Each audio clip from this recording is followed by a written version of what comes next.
남들은 다 돈을 번 것 같은데 이제 내가 이 시장에 들어와서 돈 좀 벌려고 하니까 왜 이렇게 돈을 회수한다 그러고 내가 들어올 때까지 기다렸다가 이렇게 후려 패는 건가? 여기서 이제 장기적으로 봤을 때 가장 아쉬울 선택은 뭐냐면은 여기서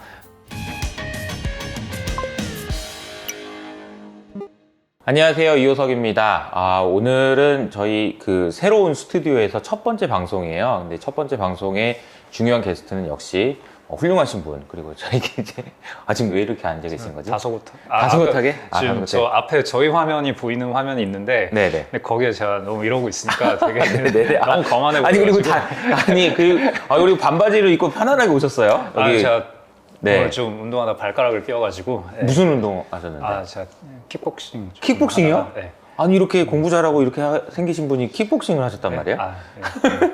그래서 킥복싱 때문에 다리도 다치시고 했지만 네. 어쨌든 편안한 복장으로 오늘 와 계시고요. 저희 이제 홍준표 대표님을 모시고 이 책, 그러니까 이제 돈의 심리학에 대한 이야기를 해보자, 이 책의 내용을 이야기해보자라고 얘기를 했는데요.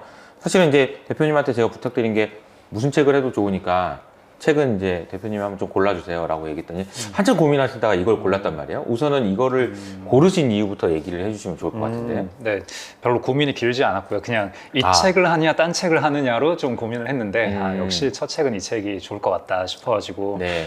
네, 일단 이런 훌륭한 자리에 이렇게 초대를 해주셔서 감사하고요. 하여튼 이 책이 제가 작년에 추천을 받아서 읽은 책인데 읽고 너무 재밌어가지고 작년에 한 60권 이상 책을 읽었더라고요. 제가 한 1년에 한 번씩 이걸 정리를 하는데 네. 그때 작년 중순쯤에 이 책을 읽었는데 딱 읽자마자 이 책은 올해의 책이다. 딱 읽자마자 감이 왔어요. 와, 그 전에도 추천을 해주신 분한테서 너무 재밌게 읽었다고 추천을 받았는데 보통은 그러면 영화도 그렇잖아요.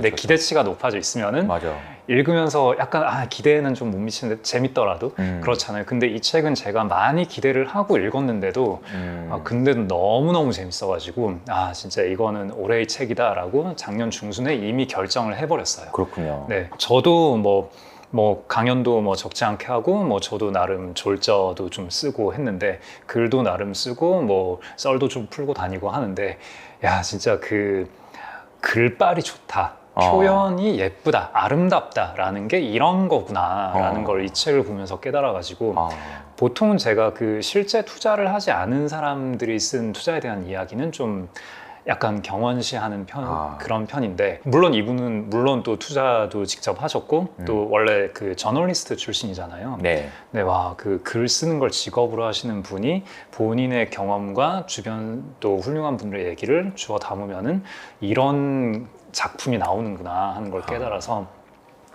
너무 좋았어요. 근데 표현력이 물론 너무 좋지만 그 안에 있는 컨텐츠도 또 너무너무 좋은 컨텐츠들이 있어서 이 책은 이런 좋은 자리에 첫 책으로 반드시 이 책을 할 수밖에 없겠다. 그래서 이 책을 선정을 했습니다. 개인적으로도 읽으면서 느낀 게 참 글이 되게 잘 읽힌다는 생각이 많이 들었고 정말 좋은 말들이 많았는데 우리 시작하기 전에 한 가지 좀 양해의 말씀을 좀 드려야 될 게 홍 대표님이 오늘 좀 사정이 있으셔가지고 오늘 많이 못 드셨다고. 그 구독자분 중에 먹을 거였어요? 네, 이거 선물로 주신 게 있어가지고요. 요거 하나 제가 선물로 드리고 요거 좀 먹으면서 좀 하도록 하겠습니다. 하나는 여기 놓고 하나 풀어보세요. 네. 지금 여기 땡큐라고 적혀 있는데 너무 감사합니다. 잘 먹겠습니다. 그러니까 이거는 그러니까 작년의 책이고 올해의 책도 지금 있는 거죠? 올해의 책은 아직은 안 나왔나요? 네, 흥미로운 책들은 많았어요. 많이 배운 책들은 많았는데 이 책은 올해의 책이다라는 건 아직은 못 봤어요. 아직까지는 그만큼 이게 임팩트가 있었네. 네, 원래는 한 해가 끝나고 이제 되짚어 보면서 정하는데 그 중반에 정한 건 이게 처음이었어요. 가장 인상적이었던 거 하나만 좀 드시는 동안 읽어드리면 물리학은 논란을 일으키지 않는다. 법칙을 따르기 때문이다. 하지만 금융은 다르다. 금융은 사람들의 행동을 따른다. 금융위기에 관해 공부를 하면 할수록 글을 쓰면 쓸수록 나는 금융위기가 금융이라는 렌즈가 아닌 심리학과 역사의 렌즈를 통해서 볼 때 더 잘 이해된다는 것을 깨달았다. 이 얘기가 저는 초반에 있는데 이게 딱 지금 사실은 이게 위기냐 아니냐 이런 얘기를 하고 있고 막 여러 가지 그런 고민들을 하고 있는 상황에서 참 좋은 문구다라는 생각이 들었어요. 그래서 공부를 해야 되는 것이 이자율을 공부할 것이 아니라 탐욕과 불안, 낙천주의의 역사를 공부해야 된다. 이런 문구가 있어서 저도 사실 이제 시장을 분석하고 이렇게 하기 위해서 막 금리도 보고 있고 뭐 여러 가지 보고 있지만 사실 그건 금융시장의 프레임에서 많은 영향을 받는 거를 이걸 보는 거지 그 뒤에 있는 근본적인 문제를 고민할 필요가 있겠다라는 생각이 들어요. 근데 어떻게 해야 될지 모르겠지만 문제 제기는 되게 좋았다 이런 생각이 좀 들긴 합니다. 네, 그 제가 책을 읽으면서 좀 감명 깊었던 내용들을 메모를 해놓은 게 있는데 거기서도 네. 또 비슷한 문장이 있어요. 12장에 나오는 내용인데 12장이요. 이거 네. 무슨 뭐 성경책 찾는 거 같네. 12장 몇 절인가요? 12장에 저 이북으로 읽어가지고 네. 그 페이지는 모르겠어요. 199페이지. 네. 현명한 투자자 벤 그레이엄에 대한 얘기를 하면서 벤 그레이엄이 그 분석 기법들을 현명한 투자자에 계속 쓰는데 그거는 판이 바뀔 때마다 계속 그 세부적인 기법들, 수치들, 기준이 되는 어떤 숫자들 그거는 계속 바뀐다 그 얘기를 하면서 사실 세세한 분석 기법이 중요한 게 아니라 우리가 중요하게 고려해야 할 사항이 있다라고 하면서 일반적인 것, 즉 사람들이 탐욕이나 공포와 맺고 있는 관계, 스트레스를 받을 때 행동하는 방식, 인센티브에 반응하는 모습 같은 것들은 시간이 지나도 그대로인 경향이 있다. 돈의 역사를 탐구할 때는 바로 이런 것들에 주목해야 한다. 제가 몇 달 전에 그 버피 클럽이라는 네이버 카페가 있는데 거기에 기고문을 쓰고 있는데 거기에 첫 글이 그거였어요. 그 변하는 것과 변하지 않는 것이라는 제목이었는데 우리가 변하는 것을 우리는 늘 분석하고 예측하고 이렇게 하잖아요. 뭐 지금으로 보면 아까 말씀하셨다시피 뭐 금리가 오르는 거 아니면 인플레이션이 이렇게 되고 있는 거. 근데 최근엔 또 금리도 시장 금리는 이미 한번 꺾였잖아요. 그쵸? 이번 달 초에. 그럼 이게 어떤 의미인가? 뭐 이런 것들을 계속 체크해 나가잖아요. 근데 그것과는 별도로 변하지 않는 것들이 존재하잖아요. 그 변하지 않는 것들은 이 책에서 방금 이제 효 이사님이 말씀해 주신 대로 결국은 이 금융시장이라는 건 인간들이 만들어가는 거고 그러면 인간들이 이 주어진 늘상 변하는 이 주어진 사실들에 어떤 식으로 반응을 하는가 그거는 시간이 지나도 우리 호모사피엔스는 그다지 변하지 않잖아요. 한 10만 년 정도 지나면 변하겠죠. 맞아. 네. 그래서 무서운 일이 닥쳤을 때 공포감에 질렸을 때 우리가 어떤 식으로 행동하는지 혹은 옆자리에 누군가가 돈을 많이 벌었을 때 나는 거기에 어떻게 뭔가 질투를 하던가 혹은 그 사람에게 배워서 나도 같이 동조하고자 하는가 뭐 이런 것들 그러니까 주변에 어떤 변화가 있을 때 어떤 변화에 우리가 어떤 식으로 반응하느냐 이것들은 변하지 않기 때문에 그래서 우리가 진정으로 파악을 해야 될 것들은 과거로부터 지금까지 이어져온 어떤 인간들이 변하지 않는 행동 양식 그리고 그 변하지 않는 행동 양식이 지금 굳이 변했다고 우리가 판단해야 할 이유가 있는가? 이런 질문들을 던지다 보면은 오히려 이 금융시장이 매일매일 변하는 것들을 해석하기가 오히려 더 간단하지 않을까 그런 생각이 들고요. 그 한 가지만 더 얘기를 하자면은 앙드레 코스톨라니 책을 요즘엔 좀 제가 많이 추천을 하고 있는데 그 책들을 읽어보시면은 시장을 보는 프레임을 딱 그냥 두 가지로 구분을 해요. 그냥 딱 두 가지 면으로 나누는데 하나는 돈. 수중에 돈이 있느냐 없느냐 네. 그리고 두 번째는 심리 기분이 좋냐 나쁘냐 그러니까 두 가지가 다 긍정적이어야 시세가 올라가는 쪽이 되고 두 가지가 다 부정적이면 시세는 하락할 수밖에 없고 어느 하나는 좋고 하나는 안 좋으면은 그러면 시세는 그냥 애매하다 딱 이렇게 아주 단순하게 구분을 하시거든요. 이렇게 90세 넘으신 그 거장께서 통찰이네요, 통찰 정말. 네, 그래서 지금 시점으로 보자면 사실 그 시장이 이렇게 빠지는 게 물론 금리를 올리긴 했지만 그렇다고 해서 M1, M2가 그만큼 줄어들었느냐? 시장이 30% 폭락을 할 정도로 M1, M2가 줄었냐? 그렇진 않잖아요. 그러면 펀더멘털 기업들의 순이익이 그만큼 마이너스 30%가 정당화될 정도로 그 정도로 기업의 이익들이 빠졌냐? 혹은 이익의 전망치가 빠졌냐? 그것도 아니잖아요. 맞아요. 네, 단지 우리가 확실한 거는 레버리지를 쓰기에 부담스러운 상태가 되었다. 그러니까 돈을 빌려서 뭔가를 하는 것보다는 그냥 들고 있는 돈을 상환하는 게 더 나은 상황이 되었다. 그런 와중에 우크라이나의 전쟁도 터지고 이것저것 하고 주가가 빠지니까 에라 모르겠다 하고 그러니까 돈이 없고 주가가 빠지니까 돈이 없어서 주가가 빠진 거라고 우리는 그냥 바로 이어서 생각을 해버리잖아요. 근데 어쨌거나 여러 이슈들로 인해서 그동안 기분이 너무 좋았다가 그동안 주머니에 돈도 풍부하고 기분도 너무 좋았다가 지금은 돈이 살짝 꺾였는데 이제 기분이 안 좋아질 트리거가 돼서 이제 주가가 빠지고 주가가 빠지는 걸 보고 우리는 기분이 더 나빠지고 네, 그런 와중에 펀더멘탈도 안 좋아진다. 이제 침체가 온다라고 하니까 기분은 점점 더 안 좋아지고 그러니까 돈과 심리가 아래쪽으로 살짝 꺾이니까 그러니까 이제 주가가 폭락을 하는 뭐 그런 거라고 볼 수 있는 거고, 그렇다면은 이제 바닥은 언제냐, 언제 반등을 할 거냐, 이런 거를 물론 사실 바닥이 어디냐를 전망하는 건 되게 의미가 없는 거긴 한데, 어쨌거나 그 방금 얘기한 돈과 심리라는 관점에서 다시 바라본다면은 돈, 사실 이제 금리를 다시 낮춰야 돈이 풀리는 거잖아요. 그렇죠. 네, 근데 뭐 올해 안에 뭐 아무리 인플레가 올해 중에 잡힌다 하더라도 올해 중에 우리가 뭐 CPI 2%를 볼 일은 없잖아요. 안타깝죠. 좋아야 한 4% 정도 볼까? 예. 그리고 최소한 아무리 높아도 한 3 정도까지는 내려와요. 연준이 이제 스탠스를 좀 바꿀 것 같은데, 가장 좋은 건 2까지 내려오고 바꾸는 거겠지만 아마 3 정도에서 타협을 할 수도 있고 어쩌면은. 근데 그런 일이 일어난다 한들 그게 일어나는 거는 내년은 돼야 되는 거니까, 올해 안에는 이제 돈과 심리라는 두 가지 축에서 이제 돈이라는 거는 올해는 돌아서기가 요원하다. 그럼 심리. 그럼 기분이 좋으려면은, 뭔가 심리라는 건 되게 순환 참조의 측면이 많은데, 그러면 기분이 좋으려면 일단 주가가 빠르게 반등을 하거나, 혹은 연준이 돈을 푼다는 얘기가 나오거나, 혹은 펀더멘탈이 되게 좋아져서 이제 2분기에 실적이 안 좋을 걸로 다들 기대를 하고 있는데 갑자기 어닝 서프라이즈가 빵빵빵 나온다거나. 그렇죠. 네. 근데 요 세 번째는 그나마 약간은 가능성이 있는 게, 이제 어제 넷플릭스 실적이 나왔는데 이제 구독자 수 200만 줄어들 거라고 예상을 했는데 100만 줄어들었고 그 다음에 다음 분기는 이제 100만 늘어날 것 같다. 요 얘기만 살짝 했는데도 주가가 빵 7%씩 뛰었잖아요. 오르니까. 네. 여기서 이제 우리가 알 수 있는 거는 사람들은 되게 호재에 목말라 있다. 호재에 목말라 있다. 네, 좀 기분이 좋고 싶다. 이제 기분은 충분히 안 좋았다. 네. 그런 힌트를 좀 잡아볼 수 있겠죠. 근데 이게 시장을 분석하는 입장에서 여러 가지 방식들이 있고, 그런데 그거를 돈과 기분 이걸로 설명한다는 것도 어떻게 보면은 이제 좀 없어 보이는 그런 분석이잖아요. 왜냐면 없어 보이죠.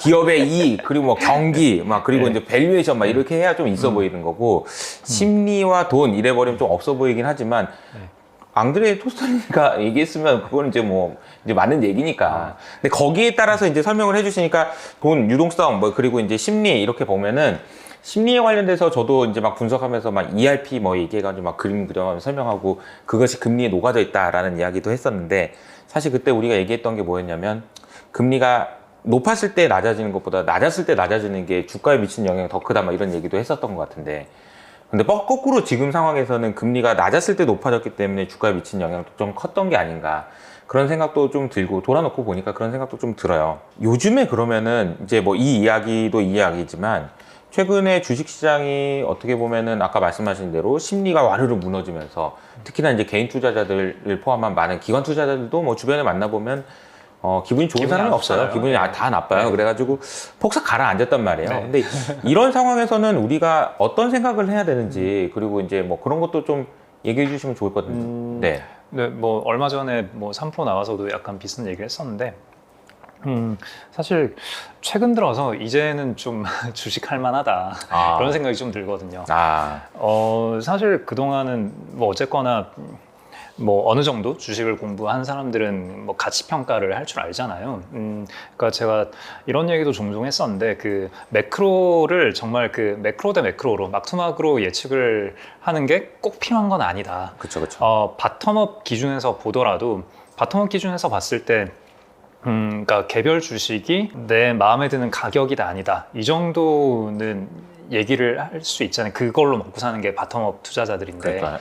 근데 하나의 기업을 놓고 봤을 때 이 주가가 마음에 든다 안 든다, 이런 판단을 하는 게 바텀업 투자자가 하는 일인데, 그 판단을 되게 자주 할 수 있게 되는 시점이 있고, 쉽게 말해서 괜찮은 주식들이 왜 이렇게 많아? 라고 느껴질 때가 있고, 그러니까 보통은 기업을 한 20개 정도 분석을 하면은 하나 정도 살만한 주식이 나온다고 저는 생각을 하거든요. 제 경우엔 그런데, 근데 한 2-3개 정도 훑다 보면은 얘 왜 이렇게 싸지? 그 다음에 또 2-3개 정도 훑다 보면 얘는 또 왜 이 가격에 와 있지? 요럴 때가 있거든요. 반대로 아무리 한 50개 정도, 혹은 이제 제 유니버스의 한 200-300개 종목을 그냥 하루 그냥 다 훑어봐도 진짜 살 주식 안 보인다, 요럴 때가 또 있잖아요. 네. 그러니까 최근에 이제 한 3,000, 3,300 왔다 갔다 할 때에는 진짜 살 주식이 너무 없는데 그나마 그 와중에 살 주식들을 어떻게든 좀 골라내서 좀 힘겹게 플레이를 해야 되는 그런 상황이었다면은 이제 최근에 한 2,400? 2,600대도 이러진 않았어요. 2,600대도 그래도 아직도 멀쩡한 주식들은 그래도 멀쩡한 가격에 있네? 뭐 아하. 그런 느낌이었는데 2,300, 2,200 후반까지 갔었잖아요. 그때가 되니까 이제는 좀 그러니까 물반 고기반까지는 아닌데 이제는 이 귀하신 분이 왜 이런 누추한 가격에 와 계십니까? 뭐 이런 주식들이 이제 좀 많아졌더라고요. 그래서 그게 뭐 앞으로 주가가 더 안 빠진다, 이제 바닥이다, 뭐 이런 얘기는 절대 아닌데 뭐 어쨌거나 이제 지금 가격에서 사서 뭐 한 3년, 5년 기대 수익률을 계산해 본다라고 했을 때 뭐 10% 중후반대가 나오는 주식들이 이제는 꽤 많이 발견이 돼서 이제는 좀 먹고 살만하다. 네, 살만한 시장이 되었다. 2,400 이 정도까지만 해도 안 보이는데, 그러니까 그때 얘기하시면 이제 얘기해 주신 얘기가 그래도 좋은 주식들은 그래도 비싼 가격에 여전히 있었을 때가 있었는데 그 가격대가 한 번 더 무너지는 타이밍이 오면서 그런 잘 버티던 주식들까지 많이 빠졌던 게 원인이었다고 봐야 되나요? 제 입장에선 그렇게 해석을 하는 거죠. 이제 뭐라고 표현해야 되지? 그러니까 광고 규제를 피하기 위해서 좀 돌려서 표현을 해야 되는데, 아무튼 5월까지는 수익률이 괜찮았어요.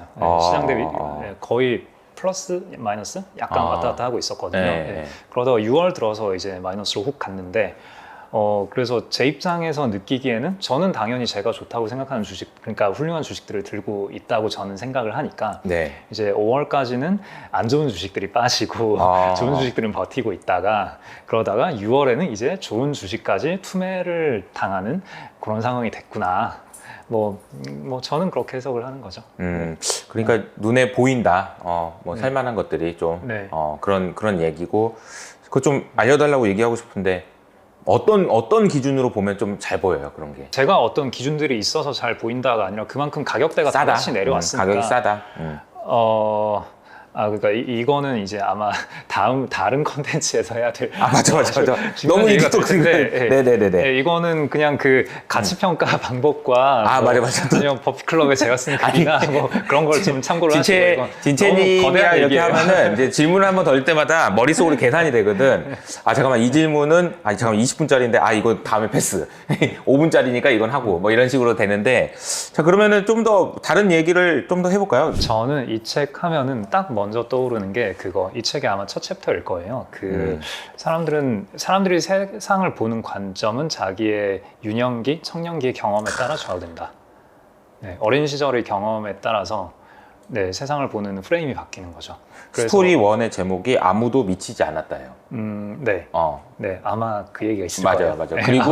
그리고 이제 언제 어떤 경험을 했는지에 따라서 완전히 다른 그렇죠. 의사결정을 한다, 이런 얘기 나오죠. 그 70년대, 60년대, 70년대 그 인플레이션이 굉장히 심하던 시기에 유년기 혹은 청년기를 보낸 사람은 그 이후에 굉장히 인플레이션에 대비하기 위한 에셋들을 찾아다니게 되고, 그다음에 뭐 80년대, 90년대 그때 그 고성장기의 유년기, 청년기를 보낸 사람들은 뭐 인플레이션 따위 잘 모르겠고 어쨌거나 좋은 주식 잘 고르면 돈 많이 버는 거 아니냐라고 하면서 되게 업사이드를 많이 보는 그런 쪽에 투자를 하게 되고 그런 얘기가 나와 있더라고요. 맞아요. 그래서 저는 이게 되게 감명 깊었는데 저만 하더라도 저도 이번 장을 거치면서 나도 참 그래도 주식을 한 20년 했다라고, 20년 한 건 팩트지만 어쨌거나 그 20년이라는 기간도 아주 긴 주식시장의 역사에 비춰보면은 굉장히 짧은 한 토막이었구나라는 그렇죠. 걸 느낀 게, 일단은 뭐 2003년부터 2022년까지 딱 20년이네.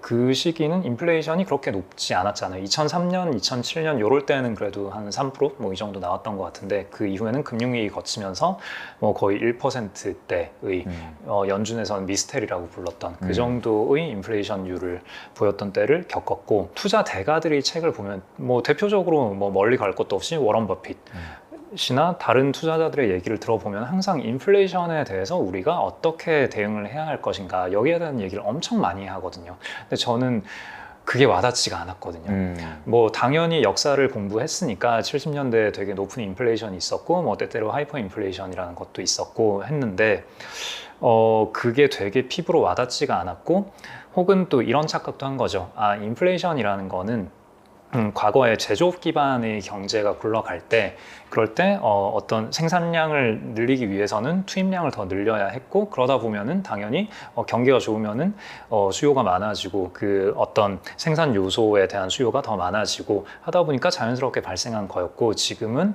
이제 제가 사실 뭐 이런 개념, 이런 용어들 별로 안 좋아하거든요. 뭐 플랫폼 경제라던가, 그쵸. 뭐 4차 산업혁명이라던가, 어쨌거나 그런 걸로 인해서 단위당 생산성이 굉장히 높아진 건 사실이기 때문에 이제 인플레이션은 약간 옛날 얘기 아닐까라는 생각을 마음속 어디선가는 하고 있었나 봐요. 그래서 사실 뭐 작년에도 뭐 제가 인플레이션에 대해서 뭐 이런저런 곳에서 뭐 나름대로 뭐 경고는 하긴 했는데 제가 제 입으로 그렇게 말을 하면서도 제 피부로는 인플레이션이 뭐 그래도 잠깐 오다 말겠지. 그렇죠. 뭐 혹은 뭐 연준이 잘 대응을 하면은 뭐 가라앉겠지. 연준은 해야 될 일을 하는 거야. 뭐 이렇게 머리로는 알고 있지만 이게 실제로 겪었을 때 이 정도로 굉장히 사람들이 공포감에 빠지고 실제 경기를 침체로 나올 수 있고 이런 거구나. 그리고 연준이 실제로 할 수 있는 일이 별로 없구나. 뭐 이런 건 이제 피부로 느껴가면서 배우는 거죠. 네, 그래서 모건 하우절의 이 책 첫머리에 나오는 챕터 1에 나오는 이 각자의 태도는 그 유년기 청년기의 경험에 좌우된다라는 말이 저는 되게 뜻깊었어요. 그래서 이게 이런 표현이 나오더라고요. 주식시장의 원리에 대해서 전혀 다른 관점을 가지고 평생을 살아간다.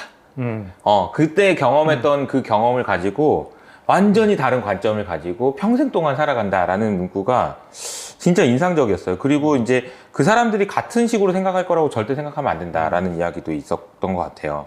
근데 그거는 이제 이 얘기고, 그러면 우리는 그러면 지금 현재 상황에서는 또 어떻게 생활을 해야 될까요? 그런 생각도 들어요. 이 글을 보면서 어떤 생각이 들었냐면, 지금 보시는 이 방송을 보시는 분들도 그렇잖아요. 원래 투자 안 하시다가 처음으로 2020년 들어오신 분들은 그 경험이 기반이 돼서 아마 평생을 살아가실 것 같은데, 그분들한테 어떤 조언을 해드리는 게 지금 현재 시점에서 맞을까, 이 고민이 좀 들긴 하더라고요. 제가 어디 다른 데서 봤던 글인데 사실 어찌 보면은 2020년 코로나 이후에 주식 투자를 시작하신 분들은 어찌 보면 좀 되게 운이 좋다고 볼 수도 있어요. 이게 원래라면은 거의 한 40년 정도에 걸쳐서 이루어지는 한 사이클을 한 2년 만에 본 거잖아요. 공부, 학습의 측면에서는 아주 효과적이죠. 네, 이걸 다 피부로 느꼈다라는 거는 되게 큰 교훈이거든요. 그렇죠. 그러니까 코로나가 터지고 세상이 망할 것 같은 와중에 중앙은행에서 돈을 풀었어. 어떻게든 이 시스템이 무너지는 걸 막았어. 막다 보니까 기업들의 실적이 좋아졌어. 그러니까 뭐 소위 쉽게 말해서 뭐 금융 장세, 실적 장세 이 두 가지 겪은 거잖아요. 그 다음에 이제 인플레이션이 올 것 같으니까 이제 연준에서 돈을 줄이고 중앙은행에서 돈을 줄이고 그러니까 이제 역금융 장세가 되는 거고 그러다 보니까 우리는 경기 침체를 바라보고 있는 거고 그럼 이제 역실적 장세인 거고 그럼 역실적 장세 이후에는 펀더멘탈이 계속 침체로 갈 것 같으면 또 연준이 뭔가 할 거잖아요. 그러면 다시 이제 금융장세로 돌아오는 거고 원래는 이게 40년에 걸쳐서 혹은 뭐 짧아도 10년 뭐 이 정도에 걸쳐서 일어나는 건데 이걸 굉장히 짧은 사이클에 피부로 경험했다. 이거는 어마어마한 거고 책으로 공부한 네. 것보다 진짜 네. 완전 다를 거야 아마. 네. 느낌이. 네. 그 말씀하신 대로 2020년에 시작하신 분들은 좀 억울한 감을 많이 느끼실 거예요. 남들은 다 돈을 번 것 같은데 이제 내가 이 시장에 들어와서 돈 좀 벌려고 하니까 왜 이렇게 돈을 회수한다 그러고 주가 뭐 주식뿐만 아니라 뭐 NFT도 그렇고 코인도 그렇고 뭐 부동산도 그렇고 다 막 급락을 하고 있잖아요. 그러니까 그쵸. 왜 아니 내가 들어올 때까지 기다렸다가 이렇게 후려 패는 건가? 뭐 그치. 이런 억울한 마음이 들긴 결국 하건데 개미를 꼬셔가지고 이렇게 네. 되는 거 아닌가 뭐 이런 생각. 네. 네, 근데 어느 정도는 그게 맞아요, 사실. 네, 그러니까 모든 사람들이 다 달려들었을 때 그때는 이제 거품을 걱정해야 되는 거기 때문에 이제 이거를 꺼트리기 위한 노력을 해야 되는 게 연준이 해야 될 일인 거고요. 여기서 이제 장기적으로 봤을 때 가장 아쉬울 선택은 뭐냐면은 여기서 역시 주식시장은 개미할게야. 이러면서 그러니까 역시 내 주머니에서 돈 빼가려고 사기꾼들이 득실거리는 곳이군. 뭐 이러면서 여기서 아예 이탈을 해버린다. 나는 평생 주식 투자 다시는 안 해. 그러면은 요거는 인생에 있어서 좀 굉장히 손해가 되는 결정일 거예요. 네. 뭐 제가 또 이런 얘기 하면 역시 개관놈들은 뭐 이 방송에 나와서 뭐 주식 사란 얘기나 하고 있네. 그렇지. 뭐 이런 악플이 뭐 달릴 수 있는데 뭐 사실 뭐 모르겠어요. 이 이호석 아카데미 채널은 좋은 분들이 많으셔가지고 그나마 그렇습니다. 그러지 않으실 네. 것 같은데 일단은 팩트만 말씀을 드리자면은 역사적으로 뭐 미국의 경우에 100년 이상의 역사가 있고 한국도 이제 1980년부터 지금까지 한 40년 정도의 역사가 있죠. 역사적으로 주식시장은 다른 어떤 자산들 뭐 채권, 부동산, 금 이런 전통적인 비교가 되는 자산들 다른 어떤 자산보다 높은 수익률을 냈고요. 30년 역사적으로. 단위로 끊어봤을 때 30년 단위로 끊어봤을 때 네, 사실 10년 단위로 끊어도 대충 어떤 단위로 끊어도 수익률은 웬만하면은 다른 자산보다는 높아요. 근데 30년 단위로 끊으면은 손실이 나는 구간도 없어요. 네, 요 얘기는 그 제레미 시겔의 주식의 장기 투자라라는 책의 첫 챕터? 처음 한 두세 챕터만 읽어보시면 돼요. 그 책이 좀 빡센데 두껍고 되게 판형도 크고 되게 두꺼워요. 근데 그 책의 뒷부분까지 다 읽을 필요는 없고 처음 1, 2, 3 챕터 뭐 그 정도만 읽어보시면 돼요. 거기에 이 얘기가 다 나오는데 일단 절대 수익으로 봤을 때는 30년 단위로 끊어봤을 때는 손실이 나는 구간이 없어요. S&P 500은 물론이고 한국의 코스피도 마찬가지예요. 뭐 수익률의 폭이야 당연히 다른 자산보다 높고 여기서 또 한 가지 굉장히 흥미로운 사실은 내가 투자 기간을 길게 가져갈수록 변동성도 줄어들고요. 그 다음에 채권과 대비했을 때 주식이랑 채권을 섞으면은 뭐랄까 약간 자산 배분이 돼서 적은 변동성으로 높은 수익을 내는 뭐 그런 걸 할 수 있잖아요. 이거 효율적 시장선이라고 하는데 그건 너무 어려운 얘기니까 그냥 궁금하신 분은 검색을 해보시면 돼요. 네. 아무튼 그거를 효율적 시장선에서 그 가장 최적의 지점, 그러니까 가장 변동성이 낮으면서 수익률이 높은 어떤 구간, 그 구간을 찾아낼 수가 있는데 근데 그게 내가 1년씩 투자를 한다라고 했을 때는 최적의 주식 편입 비율이 한 13% 이 정도가 돼요. 근데 내가 투자 기간을 5년, 10년, 20년, 30년으로 늘려갔을 때 최적의 주식 편입 비율은 한 60%까지 높아져요. 그러니까 주식을 60% 편입하는 게 가장 위험을 덜 짊어지면서 높은 수익을 낼 수 있는 방법이라는 거죠.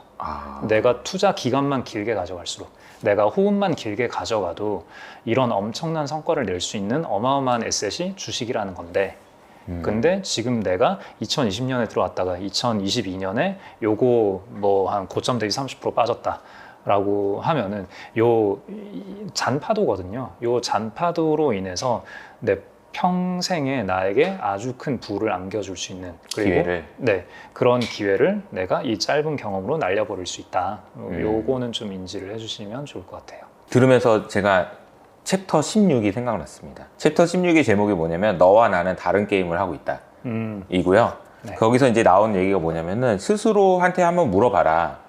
30년을 내다보고 있냐 아니면은 10년 내에 현금화할 거냐 아니면 1년 내에 팔 생각이냐 아니면 데이 트레이더냐 이게 이제 너는 뭐 하는 투자자이냐 라는 질문을 먼저 하고 이 질문에 대한 답을 한 다음에 투자를 맞아요. 시작해야 된다라는 말을 하고 저는 이게 되게 인상적이었던 게 뭐라고 되어 있냐면 나랑 다른 게임을 하고 있는 사람한테 투자 신호를 읽지 마라. 이 말도 너무 말이 와닿았어요. 그러니까 이제 많은 사람들은 30년을 내다보고 투자하라고 하지만 그렇지 않은 사람들도 실제로 있잖아요. 그럼 데이 트레이딩 하시는 분들은 그분에게 맞는 정보나 교훈들이 있는 거고 30년을 보시는 분들은 사실은 개인적으로 하루하루 나오는 그런 시황에 너무 민감하게 이렇게 반응하실 필요나 그런 건 없는 것 같긴 해요. 개인적으로는 늘 컨텐츠를 만들어야 되는 입장에서는 그게 되게 고민이죠. 매일매일 이게 중요합니다라고 얘기를 할 수밖에 없는? 사실은 근데 만약에 길게 보시라고 얘기하면서 이거는 좀 이율배반적이긴 하거든요. 그래서 그런 생각도 듭니다. 16장에 나와 있는 얘기입니다, 여러분. 제가 재작년에 읽었던, 제가 올해의 책에 선정하진 않았지만 재작년에 읽었던 책 중에 재밌는 책이